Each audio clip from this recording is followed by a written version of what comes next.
নমস্কার। আজকের এই শুভ সন্ধ্যায় বাঁশবেড়িয়া বৃশ্চিকের পক্ষ থেকে আপনাদের আন্তরিক প্রীতি ও শুভেচ্ছা জানিয়ে আমরা শুরু করতে চলেছি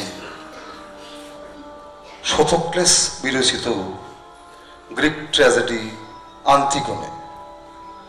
আন্তিগোনে শুরুর আগে কয়েকটা কথা আমি আপনাদের বলে নিতে চাই। প্রাককথন হিসাবে আপনারা এটাকে গ্রহণ করবেন। আন্তিগোনের নাটকের শুরুর আগে এটা বোধহয় প্রয়োজনীয়। সে অতি প্রাচীন কথা। গ্রিস দেশের অন্তর্গত থেবাই রাজ্যে রাজা ছিলেন অয়দিপাউস। দৈবদুর্বিপাকে তিনি তার পিতাকে হত্যা করে মাতাকে বিবাহ করেন এবং তার গর্ভে দুটি পুত্র ও দুটি কন্যা সন্তানের জন্ম দেন। ঘটনাচক্রে সেই ঘৃণিত সত্য সর্বসমক্ষে প্রকাশিত হলে আত্মহত্যা করেন রানী ইউকাস্তে এবং রাজা অয়দিপাউস নিজেকে অন্ধ করে থেবাই রাজ্য ত্যাগ করেন। অয়দিপাউস থেবাই ছেড়ে চলে যাওয়ার পর তার শ্যালক ক্রিয়ন রাজার নাবালক পুত্রদের অভিভাবক হিসাবে থেবাই সিংহাসনে বসেন। পরবর্তীকালে রাজপুত্রেরা সাবালক হলে সিংহাসনকে কেন্দ্র করে দুই ভাইয়ের মধ্যে শুরু হয় তীব্র সংঘাত। সেই সংঘাতের অবসান ঘটাতে রাজ্যের প্রাজ্ঞ ব্যক্তিগণের মধ্যস্থতায় পালাক্রমে দুই ভাইয়ের এক এক বছরের জন্য রাজা হবার সিদ্ধান্ত গ্রহণ করা হয়। বয়োজ্যেষ্ঠ এতাক্লেস প্রথম রাজা হন, কিন্তু তার এক বছর মেয়াদ শেষ হওয়ার পর তার ভাই পলিনাইকেসকে তিনি সিংহাসনের দাবি থেকে বঞ্চিত করেন, তাকে থেবাই থেকে বিতাড়িত করেন। অপমানিত পলিনাইকেস পার্শ্ববর্তী রাজ্যে আশ্রয় গ্রহণ করেন এবং কিছুকাল পর তিনি সশৈল থেবাই রাজ্যে আক্রমণ করেন। শুরু হয় ভ্রাতৃঘাতী যুদ্ধ। সেই যুদ্ধের চরম পরিণতিতে দুই ভাই একই হাতে অন্যে নিহত হন এবং তারপর রাজা হন ক্রিয়ন। ক্রিয়ন রাজা হওয়ার পর নিহত রাজপুত্রদ্বয়ের মৃতদেহের সৎকারকে উপলক্ষ করে এক বিভ্রান্তিকর আদেশ ঘোষণা করেন। তিনি বলেন, জ্যেষ্ঠ এতাক্লেস যেহেতু থেবাইয়ের পক্ষে যুদ্ধ করেছিলেন, সুতরাং তাকে রাজকীয় মর্যাদায় সমাধিস্থ করা হবে এবং পলিনাইকেস বিদেশি শক্তির সাহায্যে আপন রাজ্য আক্রমণ করার অপরাধে তাকে নগরী শেষ প্রান্তে তার শবদেহ চিল শকুনের খাদ্য হিসাবে উৎসর্গীকৃত করা হবে। রাজার এই নির্মম আদেশ প্রজাগণের মনে তীব্র আলোড়ন সৃষ্টি করলেও কেউ তার প্রতিবাদ করতে সাহসী হয়নি। কিন্তু আন্তিগোনে অয়দিপাউসের কনিষ্ঠা কন্যা মৃত্যু ভয়কে তুচ্ছ করে রাজার বিরুদ্ধে বিদ্রোহ ঘোষণা করেন।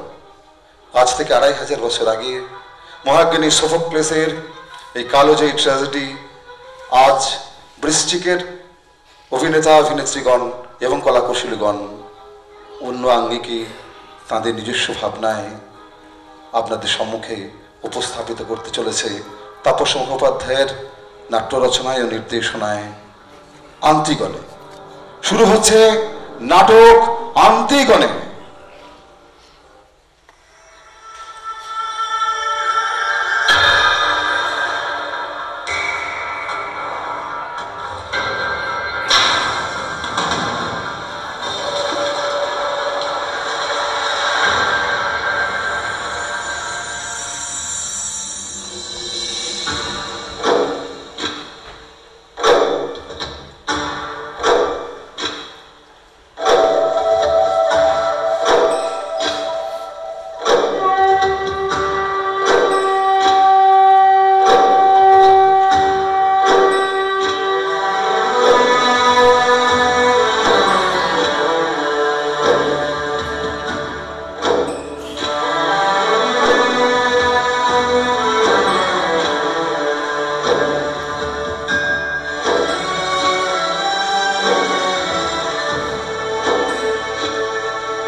কি সুন্দর দেখাচ্ছে দূরের আকাশটা। সূর্যটাকে দেখ কি চমৎকার। জানিস, আমি যখন খুব ভোরে একটা উঁচু টিলা থেকে পৃথিবীটাকে দেখছিলাম, তখন তখন তাকে একটা ছোট্ট শিশু বলে মনে হচ্ছিল। আদুর গায়ে লাল আবির মেখে খুশিতে উদ্ভাসিত একটা শিশু। কোথায় গিয়েছিলি তুই? আমি সকালে সূর্য দেখতে, কেমন করে ভোর হয় তাই দেখতে গিয়েছিলাম। জানিস, সকালের সৌন্দর্য যে এত সুন্দর আমি আগে কখনো বুঝিনি। আচ্ছা, কাল গভীর রাতে কি বৃষ্টি হয়েছিল? জানি না। হয়েছিল। ভোরের দিকে অল্প অল্প বাতাস বইছিল, গাছগুলোকে গাঢ় সবুজ দেখাচ্ছিল। বৃষ্টি নিশ্চয়ই হয়েছিল, তাই তো সেই নগ্ন দেহটাতে কোনো ধুলার আস্তরণ ছিল। আনতে করে কোথায় গিয়েছিলি তুই? বললাম তো, কেমন করে ভোর হয় তাই দেখতে গিয়েছিলাম। তোর হাতে পায়ে এত মাটি কেন? আমি স্পর্শ করেছিলাম ভোরের স্নিগ্ধতাকে। আমি আমার সমস্ত ইন্দ্রিয় দিয়ে অনুভব করেছিলাম। মিথ্যে কথা, তুই অন্য কোথাও গিয়েছিলি।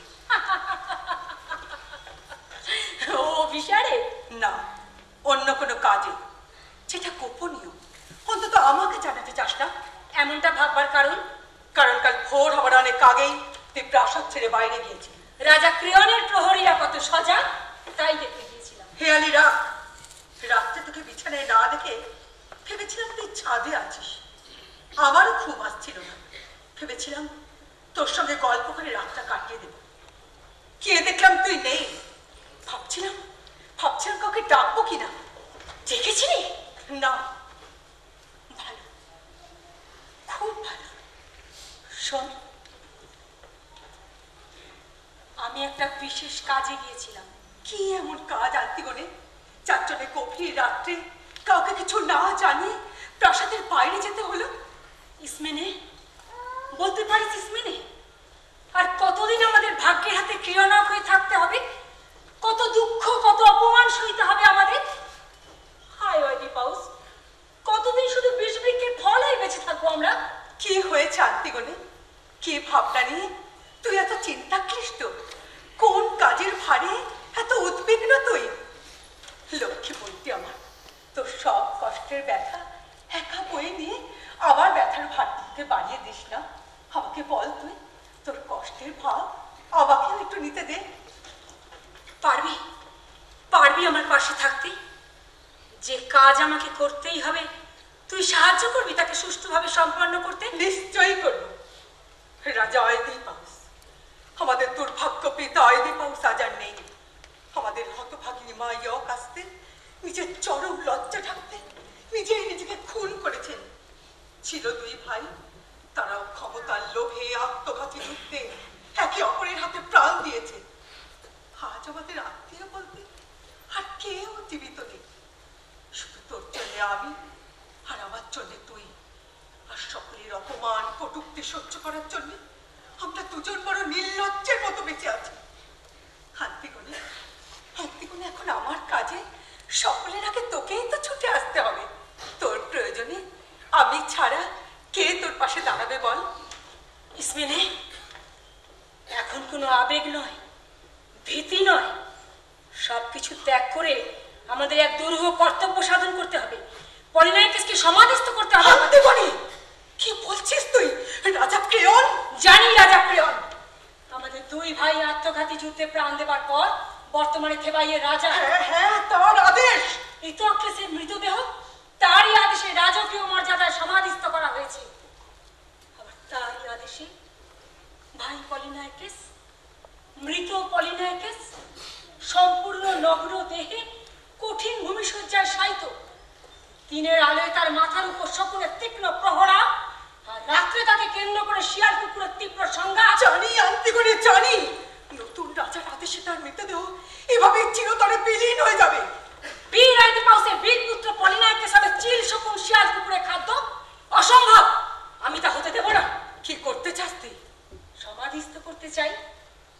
মৃত্যুর পর মৃতের প্রতি তার আত্মীয়ার যা কর্তব্য আমি তা পালন করতে চাই। না আন্তিগণে, না, এই অসম্ভব। রাজা প্রিয়ন জানতে পারলে আমাদের পরিণাম হবে তাদের মতো। হান্তিগণে আমরা নারী, রাজার সঙ্গে দ্বন্দ্বে আমরা কখনোই জয় হতে পারবো না। না পারি সে পরাজয়কে আমরা স্বীকার করে নেব, মাথা পেতে নেব পরাজিতার শাস্তি। হান্তিগণে সে শাস্তির পরিণাম মৃত্যু।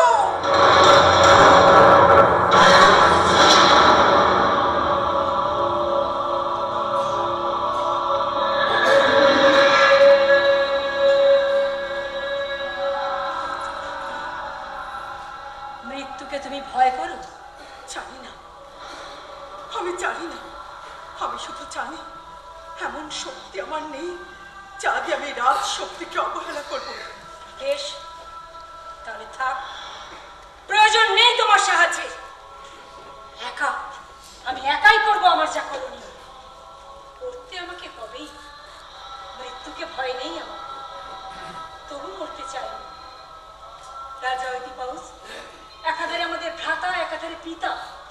জন্ম মুহূর্তেই আমাদের জীবন কলুষিত, অভিশপ্ত।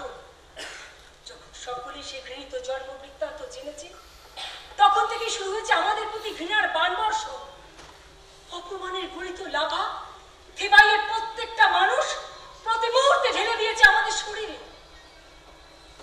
তবু মরতে পারিনি, মরতে চাইনি। কিন্তু আজ হান্তিগণের লক্ষ্যে বলবি আমার কথা শোন। এভাবে কিছু নয়, এভাবে জীবনকে মৃত্যুর মুখে ঠেলে দিয়ে কি লাভ? তাছাড়া যার জন্য তুই জীবন দিবি, জীবিত অবস্থায় সে তো কখনো ভাবিনি তোর কথা, আমার কথা ভাবিনি তো আমরা কত অসহায়। তবু সে আমার ভাই। জীবিত থাকলে হয়তো আমি তার শাস্তির কথা ভাবতাম, কিন্তু আজ সে মৃত। সমস্ত তর্ক বিতর্কের ঊর্ধ্বে এখন আমার একমাত্র কর্তব্য তার সৎকার। তা করবই।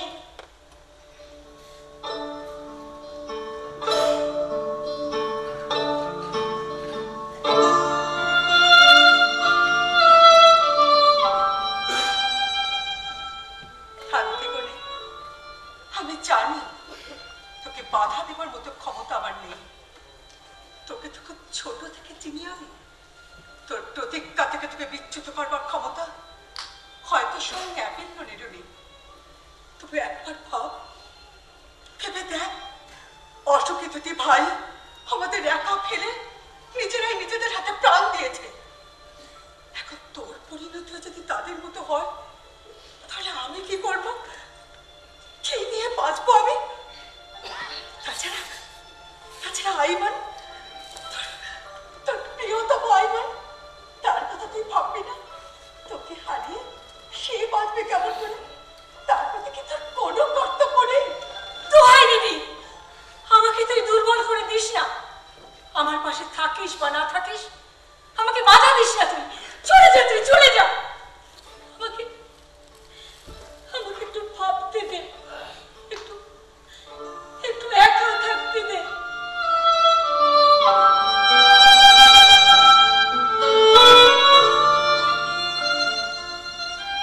হান্তিগণে আমাকে তুই ক্ষমা করিস।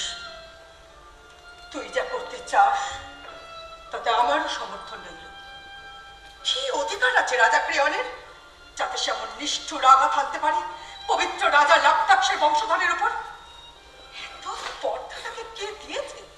হে অন্যায়, অবিচার। তবু মেনে নেওয়া ছাড়া, ভাগ্যের হাতে নিজেকে সঁপে দেওয়া ছাড়া আমার যে আর কিছু করার নেই। হান্তিগণে আমি ভীরু, মৃত্যুকে বড় ভয় করি আমি। আমাকে তুই ক্ষমা করিস, আমাকে ক্ষমা করিস তুই, আমাকে।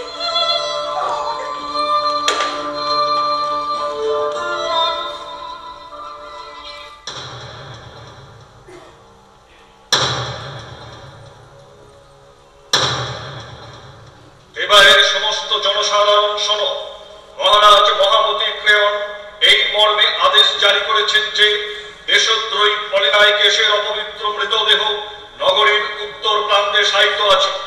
তার প্রতি কোনো ব্যক্তি যদি শ্রদ্ধা জ্ঞাপন করার উদ্দেশ্যে বা তার সৎকারের উদ্দেশ্যে কোন প্রকার ব্যবস্থা গ্রহণ করে, তবে তাকেও দেশদ্রোহী হিসাবে চিহ্নিত করা হবে এবং তাকে সেই কার্যের জন্য যে চরম শাস্তি পেতে হবে তার পরিণাম মৃত্যু।